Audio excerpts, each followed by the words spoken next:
ಹೌದು, ಜನಗಳೇ ಇಲ್ಲ ಪಾಪ. ಅವ್ರಿಗೆ ಎಷ್ಟು ತೊಂದರೆ ಐತೈತೆ ಅಂದರೆ, ಈ ಗೌರ್ಮೆಂಟ್ ಅವರು ಬೇವರ್ಸಿನ ಮಕ್ಕಳು ತಾವು ದುಡ್ಡು ಮಾಡೋಕ್ಕೋಸ್ಕರ ಅವ್ರುಗಳಿಗೆ ತೊಂದರೆ ಕೊಡ್ತಾವ್ರೆ.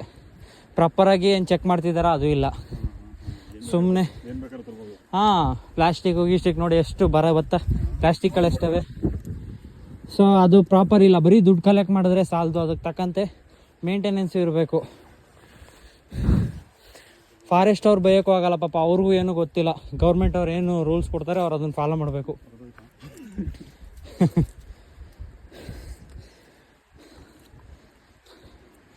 ಅವರಂತೂ ಹೆಂಗೋ ಪಾಪ 10-20 ದುಡ್ಡು ಸಿಕ್ತಿತ್ತು, ಈಗ ಅದಕ್ಕೂ ಒದ್ದಾಡಂಗೆ ಆಗ್ಬಿಟ್ರು. ಹಾಂ ಅದೇ 200 ರೂಪಾಯಿಲಿ ಇವ್ರಿಗೇನಾದ್ರು ಹೆಲ್ಪ್ ಮಾಡ್ತಾರಾ? ಇಲ್ಲ, ತಮ್ಮ ಖಜಾನೆ ತುಂಬಿಸ್ಕೋಬೇಕಲ್ಲ. ಹಾಂ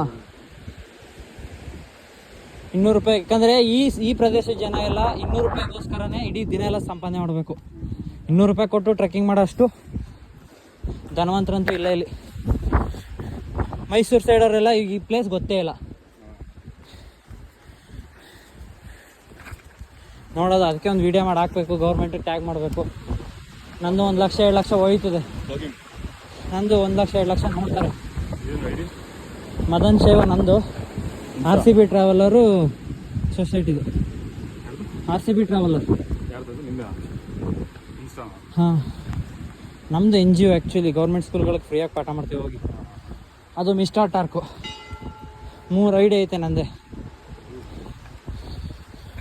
ಸೊ ನೋಡಿ ಗಾಯ್ಸ್, ಅಷ್ಟು ದೂರದಿಂದ ಬಂದಿರೋದಕ್ಕೆ ಸಾರ್ಥಕತೆ. ನಿಮ್ಮ RCB ಟ್ರಾವೆಲರ್ ನಾಗಮಲೆಯಲ್ಲಿ